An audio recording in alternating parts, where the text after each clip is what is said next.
Alrighty. Okay, well, we're in week two. How was week one for you, Charles? Any questions, comments, thoughts about the work? Not really. It wasn't too bad. I try to read and pick up on actual definitions and stuff. Mm. That helps me a lot. Um, but I've done some SQL before, Oh, good. so it's not brand new. So that's good. Good. Um, yeah. Okay, cool. Did you take a class before, or did you like in a job or? Well, I did, yeah. I did a class at BYUI, and then I'm a transfer student, so I did Mhm. some at USU, Okay. Utah State University. Mm-hmm. And then just yesterday, I started my first internship Oh, cool. and we're using SQL.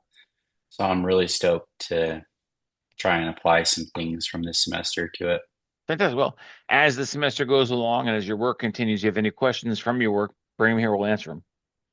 Okay, Okay, sounds great. even if it's crazy, complicated and stuff like that, I like that stuff. So we're going to talk about some stuff tonight that is not anywhere near the course, the book work here. So this is kind of like what I like doing. We're gonna touch a little bit what we did last week about the DDL language, the creating the tables and stuff like that. We're gonna go into a little more depth on how to alter things and change things and how we can play with that. And then we're gonna talk Okay. about, the inserts, updates, selects, and deletes. Actually, I don't think we're gonna get to Okay. deletes tonight. We're gonna do insert, updates, and selects. And the one thing I've changed this year that I've done in the past, usually on week three, I go into this big thing about creating databases or creating a database. So what I'm going to do this year instead is I'm going to create a database over the course of the next 2 or 3 weeks, and I'm going to make the change in there, just kind of talk about how a database is created and normalized and how it works out. So rather than having one big event where we do a database, we're going to do it over the next couple weeks. So we'll try that. I'll let you do something a little different every semester and see how it works. All right. Perfect. So last week, so this week, it's going to be more along the lines of how to alter tables, how to change tables, how to insert stuff into tables and stuff, things like that. So we're going to talk about a couple different things. We're gonna talk about a couple of these from last week again, and then we're gonna bring um then we're gonna talk about the inserts and the statements that we got towards the end of this. But and we're gonna take about a 15-minute conversation into data types because data types are very, very important. Okay. So remember last week we talked about, when we create things, there's three commands in the data definition language: it's create, modify, and create, alter, and delete. So here again, if we want to create a database, all we do is create database, and it creates it. Now, in Microsoft SQL Server and Oracle databases, things like that, the create statement can be this easy, but it can get a little more complicated because when you create a database, it creates two files. It creates the data file and it creates the log file. Okay. When you just say create the database, you're trusting the database engine to put it where it belongs. I don't trust database engines, so I like to be very specific. With MySQL, eh, you can't be specific. You just create it and puts it where it's defaulted on the thing. So I'm going to go ahead and create a database called Shelf Indulgent, and I'm going to say use this database. So now this is locked and loaded to put everything into Shelf Indulgent. And the first thing I'm going to do here is I'm going to create a table called books because Shelf Indulgent is my bookstore. I wanted to open a bookstore all my life. I'm going to open it now. I've never done databases before, so I know that in a database I need a table called books. And I'm going to create table books. And then I've got four columns. I've got book ID, I've got int, and I've got primary key. Book ID is the name of the column. Int is the data type. And what a data type is what kind of data is expected to be in that column.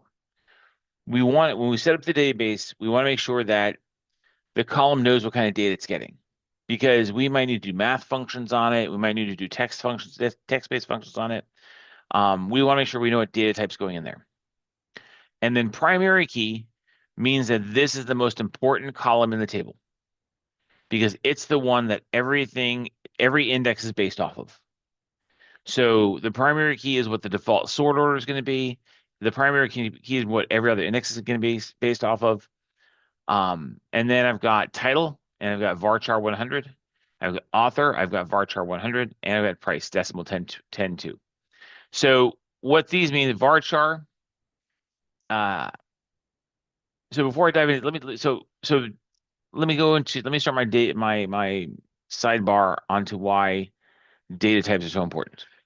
So when you are designing a database and you're trying to make sure it's going to work for everybody who can use it, there are a couple of things you got to keep in mind. Number one is your tables need to be specifically geared toward whatever the data that's in the table has to match what that says on book. So if the table is a books table, everything in there has got to have to do with books. It can't be something, it can't be a customer name, something that gets weird, right? Um, we want to make sure that the data type is appropriate. And now why would a data type be inappropriate or not appropriate? So let's look at the int data type here for a second. Okay. So when we look at the int table, we actually have in data type, we actually have 5 different int data types. Okay. There's tiny int, small int, medium int, and big int. So what's the difference between these? So a tiny int, so everything gets stored on the hard drive, and everything in a database has a size to it. So whenever you're designing database and your database, you've got to keep in mind how big is that database going to get? How much space is needed on that drive? And believe it or not, one thing to keep in mind is the data types. So here, TinyInt is 1 byte. So we know that 1024 1024 bytes is a kilobyte.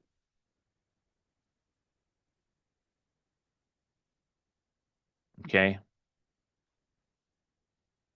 And we know that 1024 kilobytes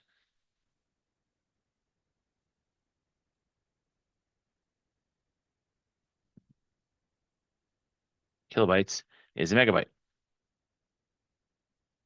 and so on and so forth. So 1024 megabytes is a gigabyte.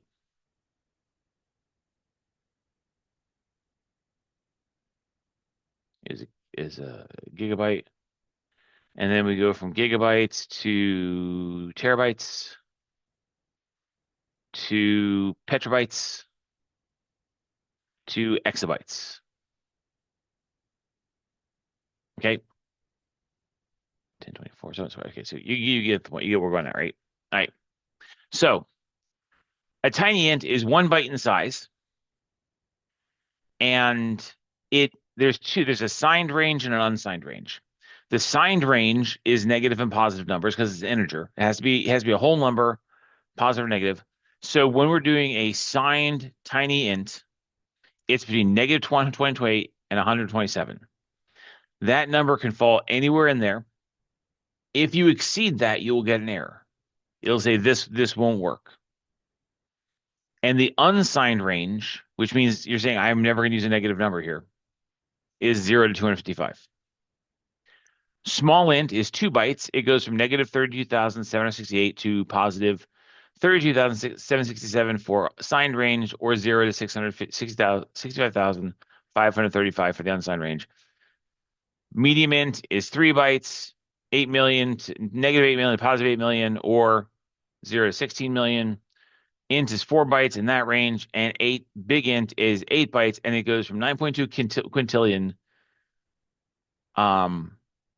positive, negative, or it goes from 0 to 18.4 quintillion. Okay. So now why is this important?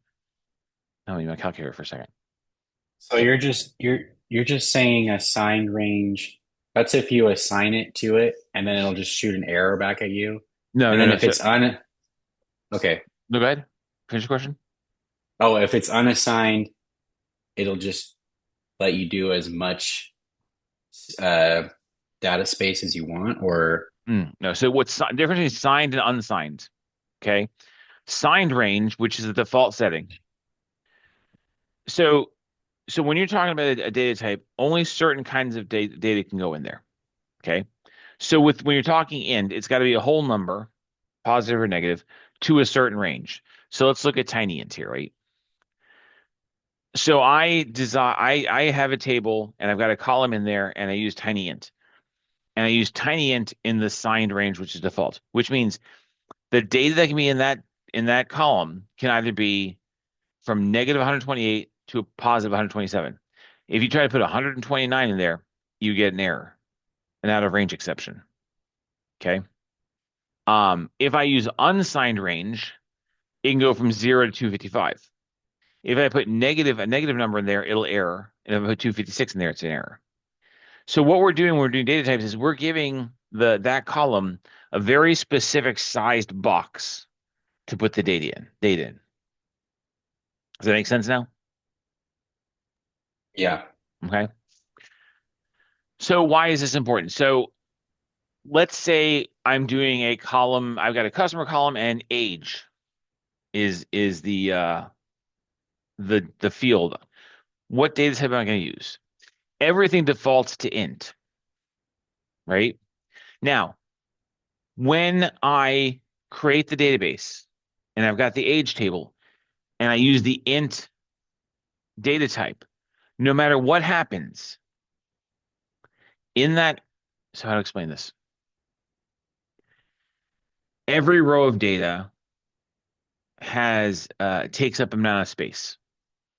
Okay. That amount of space is the sum of each column and how much that data type takes up. So if there is an int in that row, that int will take up 4 bytes of data, no matter what's in there. If it's empty, if it's got 2 billion in it, whatever that number is, it's going to take up 4 bytes of space, regardless. Okay. Um, so that's why I've got to be very specific on what data have been there. A, doesn't make sense for that column for the data to be there, and B, I got to be aware of the space. Because if I have age here and it's 4 bytes, right? That's not a big deal. But if I have a million rows in this table, that's 4 million bytes, which is somewhere around a petabyte. So this column alone of age is going to take up over a petabyte of space if I use int. And that's not counting the other columns. Are you following me? Yeah, I think Okay. so. Okay. So when I look at the column, I want to choose the appropriate data type to make sure it's going to be the right thing. So age, last time I checked, most people don't live past 255. Okay. So age would be a tiny int. And now back at that same situation, right? Where I got tiny int, right? Tiny int takes up 1 byte of space. In the same scenario, if I have a million rows, that's taking up a million bytes or somewhere around a pretty hefty terabyte, a couple of terabytes, right?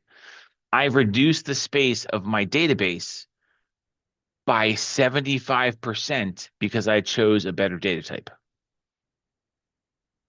You see how this is important? Now, I'll tell you the different story. So here's why this is also important. I worked for a company called Property Insight a number of years ago. And so what we were doing there is we were a title insurance company. We were a title company for title insurance that people would come to us to research property to see if there were liens on it and stuff like that. Okay. So we had about 25 states and all the counties in those states. We had all the data for all the properties in those states. Okay. We had a sales table. That sales table kept track of the people who came in to buy the information from us. Okay. When that database was made, they said, okay, we have a sales ID and we're going to set that to int. because we're never going to exceed 2.1 billion rows in a table ever. So it's set to end signed. Okay. And went on. So now this is 4 bytes of space. Okay. I start working there. This ID column is up to right around 1.9 million rows, almost at 2 billion. And we're adding two or 300,000 a day. So we were facing, and there's no error that comes up that warns you this is about to happen. We were facing running out of rows numbers to use in our rows. Because once you hit that 2.1 limit, you can't insert it in the table anymore. You're done. It stops. The database stops. So we had, that's not what I wanted. So we had um 4 billion rows, 2.1 billion rows. Uh, and multiply that by 4. 8 billion divided by 1024 divided by 1024 divided by 1024. So we were right around here. That column alone was 7 terabytes. Okay. We had to change that because we were about to run out of space here and unsigned wasn't an option. We had to change that int to big int.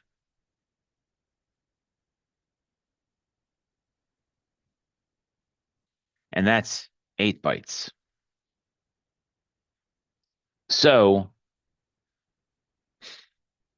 when we made that change, that column went from 7 terabytes to 14 terabytes.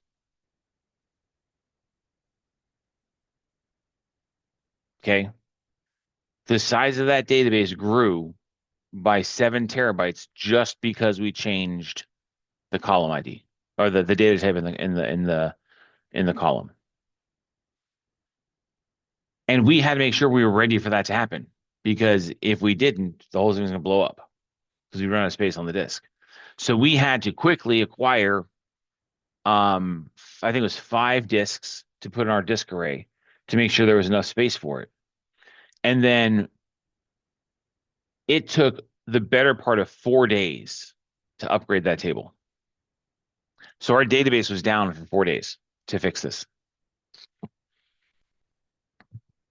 Now, should they have used Big Int when they made the database 8.5 years ago? They might have. They just never thought that they were going to make that many sales. They didn't think so. So that's why data types is so important because they can really take the size of your database and explode it if you use the wrong one, or you're going to take yourself down for 4 days if you got to fix it later. Am I making sense? Sometimes I worry that I'm going too deep and talking about things. So just if you don't get it, stop me. So what's it take to get a disc? You got to go buy it. So it's not like It's just a regular disc from. no. So when we're talking about servers, we have there's an array in the server room.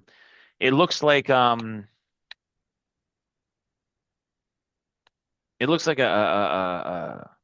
wall of little cabinets, little holes, and you slide the disks into them. So you might have in one storage array, which is probably like 7 foot tall by 3 foot wide, you'll have like 250 disk drives in there. Okay. So it's like those big shelves that they have in database centers Yeah, that just exactly. have disks Yep. just up there. So you've got Yep. to buy 4 of those. Yep. We gotta go buy 4 of those and slide them in. Because when you buy the disk arrays, the storage arrays, you never buy them all to full. You buy enough to get to what you need, and then you add more as you go on. Right. And Um, you probably bought them from a third party company that owns the database center. yeah, we had it. Well, when we owned the data center was actually in the building we were in. Oh, okay. So it was one of those rare times where the data center was in the building we were in. So we had to call to our vendor, get a quote, get the purchase order cut, and get them shipped to us. We fast tracked it because it was kind of an emergency, and we got them to okay a fast track. So we got it in 2 days, which gave us enough time to figure out how to make this data type change. Um, because one of the things about when you're making changes to a database, no matter how it gets done, it's not everything at once. It goes row by row. So when we made this change to the database where we changed int to big int, the reason it took 4.5 days was because it went one row at a time and changed the data type. So over 4 days, it hit every row in that 2 billion row table and changed that data type to big int. You can't make mass changes like that. Databases aren't equipped to do that. So so yeah, so um yeah.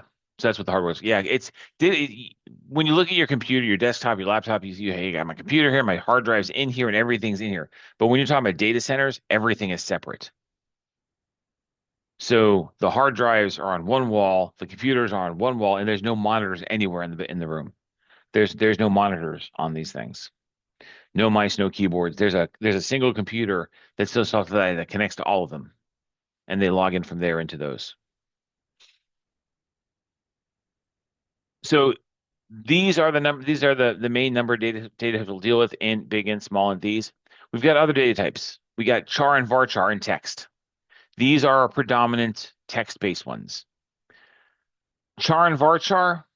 So char is fixed length and varchar is variable length. What that means is if I have char 15 and varchar 15,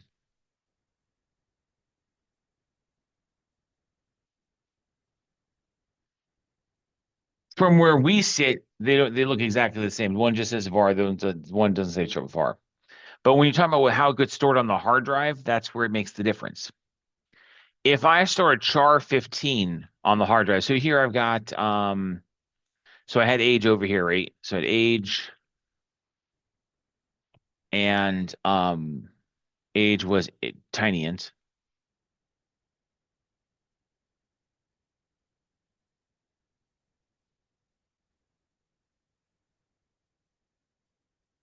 And then I have last name.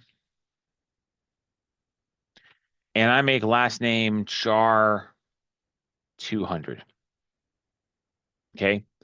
So that means for um every row that is generated, that char 200 is 200 bytes.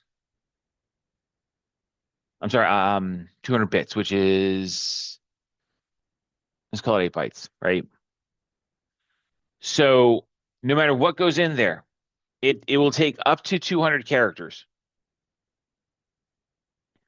Um, if that's char 200, no matter what's in there, it will take up 200 bytes of space or bits of space. If it's varchar 200, it will only take as much space as the characters that are there, but can only go up to 200. Do you understand the difference? Okay, cool. Text is a mess. Text just takes as much as it's a bottomless pit. You can throw as much of it in there as you want. It has no limit to how big it is.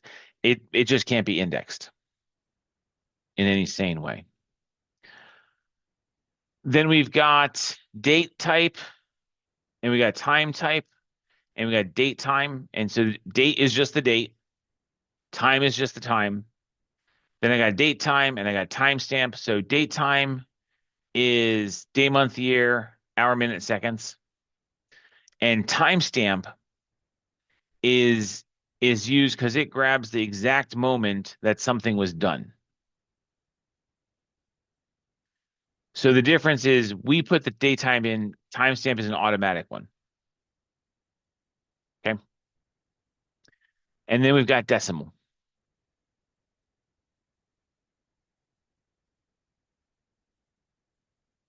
Why are you doing this to me? So decimal is usually followed by two numbers.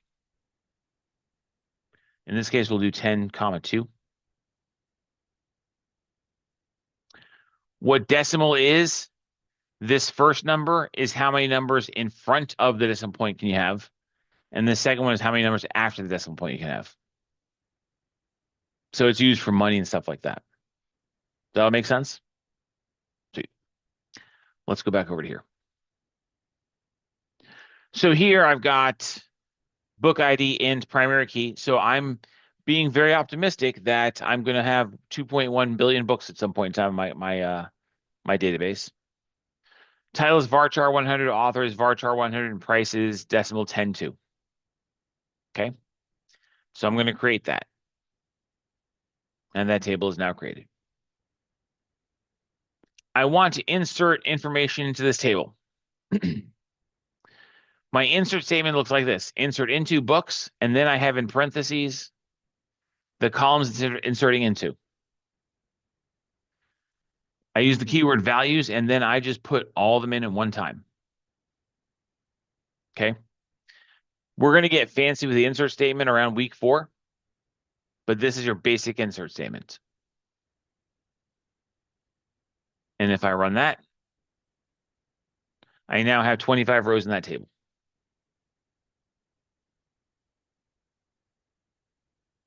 Okay. So I'm sitting here going, you know what? I forgot two very important columns in this table. I forgot a genre column because we don't need to know what genre the book is. And I forgot how many I have in stock because that's really dumb. I need how many I have in stock. So I can alter the table to add columns to it. They will always be added to the end and go along from there. So I can't move them in any kind of cardinal order, but I can always add columns. I can remove columns and I can do all sorts of things. So here I want to add a column called genre. So I'm going to alter my table. I'm going to add a column called genre and make it a varchar 50.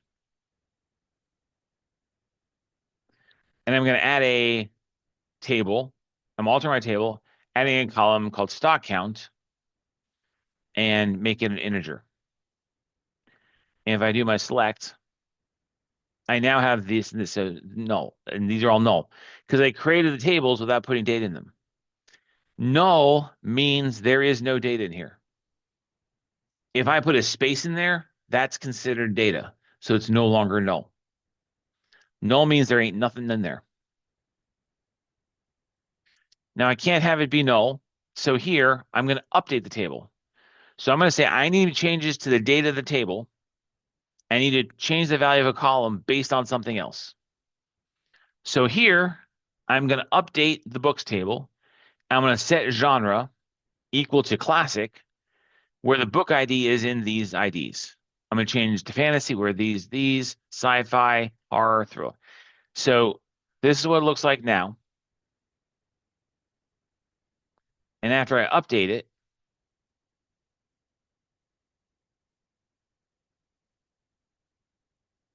it looks like that. Okay. I have nothing in my stock count. I need to put how many books are there. Now, just for fun, I wrote this one because this is a fun thing to do. I'm updating the books. I'm setting the stock count equal to this. And notice there's no where clause here. Right? Oh, we haven't talked about it. So here I have a where clause. What I'm doing it to, and where I'm doing it. I'm updating the books column. Books table. I'm setting the genre column where the book ID is in those. If I do it this way, it's going to change every column in the table because I don't have any where clauses saying don't do that. Okay. What this command does, random, gives a random number between 0 and 1. I'm multiplying that by 25, adding 1, and floor removes everything past the decimal. So all this is doing is giving me a random number between 1 and 75. So here there's no stock count here. So if I do this and I run this and I select my stuff from a table,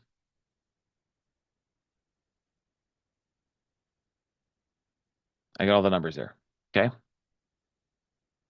You still with me? Okay. Let me know if I'm going too fast. Okay, now what I want to do after this is I want to make sure that the genre table and the genre column and the stock column are required to have values in them. So I can set those columns to not null. Okay. So by setting them to not null, that means anyone who inserts a row into this table must have these values, or if they can't be null. There's got to be something in there, or it will error out. And here I'm also changing. I looked at my genres. I originally set it to 100. I don't need 150 is fine. So I'm going to change stock count to keep it an integer and change it to not null. And actually, I'm going to change this to tiny int because I don't need to be int. Actually, I'm going to do small int. No, tiny. I'm not going to have 200 copies of one book in there. That's crazy. And then here I'm going to change books in the column genre to varchar 50 and set it to not null. So make that change. That worked. I made that change, and that worked. Okay. If I do my select table from here, nothing's changed here, but behind the scenes it has. All right. Now, how do we get the data out of the table? I have a standard select query. What am I doing? What am I getting? Where am I getting it from? And what criteria by? So here I want to select title and author from books where genre equals fantasy. So when I run this, it's going to show me all the fantasy books and give me the name, title, and the name of the author. The where clause has many different ways to do it. I can do where equals, where it doesn't equal, where it's like, where it's not like, where it's in, where it's not in, and where it's between and not between. So here I have select author from books where genre equals fantasy. If I put an exclamation point there, that becomes not equal to, and then it shows me everything that's not fantasy. Here, selecting everything from books, so asterisk means everything, where the genre is in horror and thriller. So when I run this, it gives me all the horrors and the thrillers. If I change this to not in,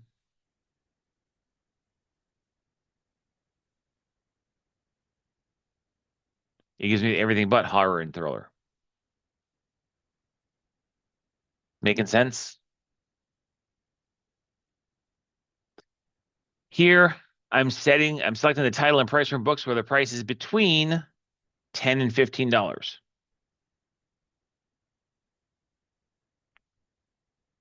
Between is including the numbers that are in the between. So it's between 10 and 15. So it's 10 or 15. It's included in that. The between command can be used. It's mostly used for numbers. You theoretically can use it for text, but it gets weird sometimes. So it's best not to do that. I could do where quantity is between. So if I did what did I call it over here? Stock count. Where stock count between 25 and 50.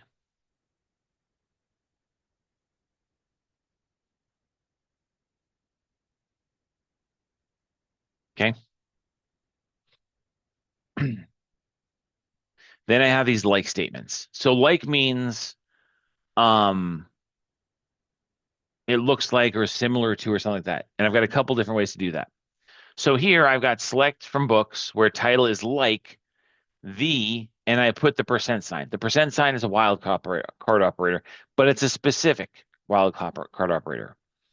What that's saying is show me every title that starts with the first three letters THE, and I don't care what's after it. I just want everything that starts with the.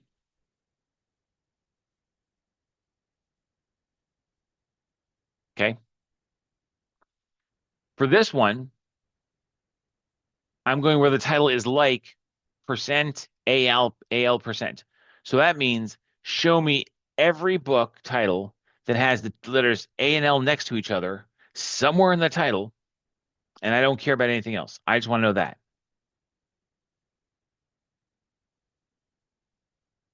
Okay.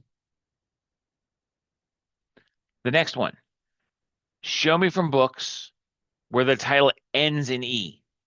I don't care what's in front of it. Just show me everything that ends in E.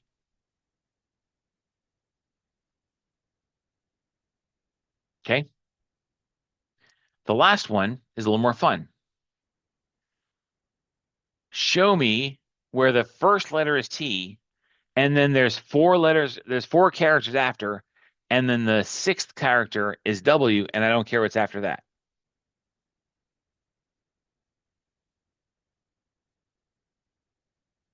Okay. So the parenthesis is a wildcard operator. The percent sign is a wildcard operator that says, I don't care whatever else is there, just give me it. The underscore says, I don't care what this one character is. So here, T, I don't care number two, I don't care number three, I don't care number four. The fifth character is W. And after that, I don't care what's there. I just want to know where these are. Obviously, there's more specific cases. This is just to understand the concept on how this works.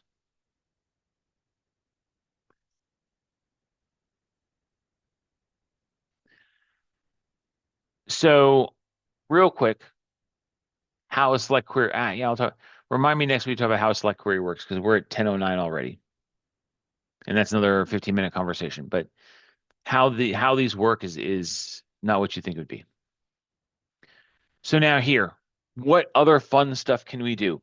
How granular can we get? Give me the title, genre, and stock count of books where the genre, and I got where open paren, where genre is classic or genre is like a sci-fi, and the stock count is greater than 12. So what this is doing,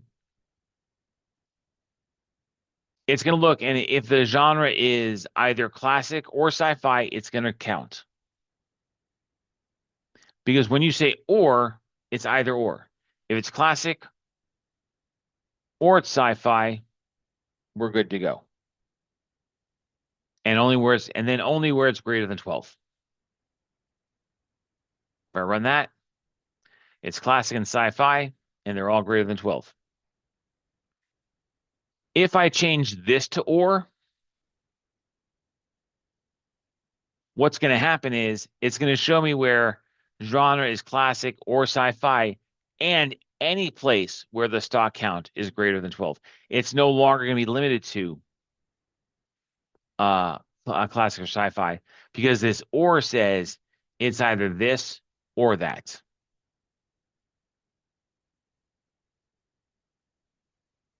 So now we've got horror and fantasy and everything's there. Does that make sense? Okay. I ask that a lot because I'm used to lecturing in person and it's hard to gauge if people are following along. Last query of the night. Selecting from books. Oh, you don't have time for that. Selecting from books where author does not equal Stephen King, where price is greater than 12, and genre is in fantasy or classic, and it's ordered by the price descending. So I got a whole mess of criteria here. I want to find books not by Stephen King that are over $12 that are either fantasy or classic. And there's a few. Okay.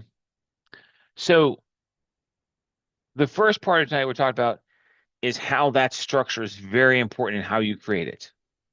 It's it's it's very important that when you design a database, you look at it and you put the data types and the data in there that makes sense. And as we go along this journey, the next 2 weeks, we're going to take shelved out and alter that table and those databases so it becomes normalized, so it makes sense, right? Um, but the second part is once that data is in there, we've got to get it out. And just because we've got hundreds of terabytes of data in there doesn't mean we can't pull a single value out or pull data out that people would want. Someone might want a fantasy or classic book that's not written by Stephen King. Stephen King. Okay. And then order by gives me it's order by is it orders by the price descending. So descending means biggest on top, smallest on the bottom. So your assignment this week, your writing assignment for Possum Pets, you're gonna be asked to alter the table, which is why I did that first part today. Um, the Possum Pet, the week 2 is not a writing assignment, it is a video assignment. So you need to do a quick video of you explaining to me the changes that you made. And instead of writing the answers down, you're gonna in the reflection, you'll just talk to me about it. Um, but that covers what I had for tonight, and I'll leave 15 minutes open for any questions. Any questions, Charles? I think I'm all good. Okay, Thanks, though. awesome. Well, like I said, this is just when next week we're going to talk about how to normalize the tables. We're going to talk about how to write more advanced select queries. Um, just so you know, this course is 13 weeks long, but we stop the video meetings after week 10. Okay. Because by the time we get to week 10, I will have covered all the code that you need for this chapter, for this course. The last 3 weeks, 11, 12, and 13, I reserve for for people who are doing the final project who need help.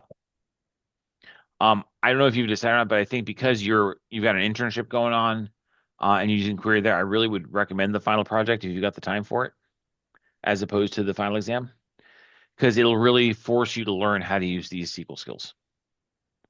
Because we're going Okay. to talk next week. We're going to talk in depth about what the final project is, what expected, and how to do it. Because next week's when you got to start it.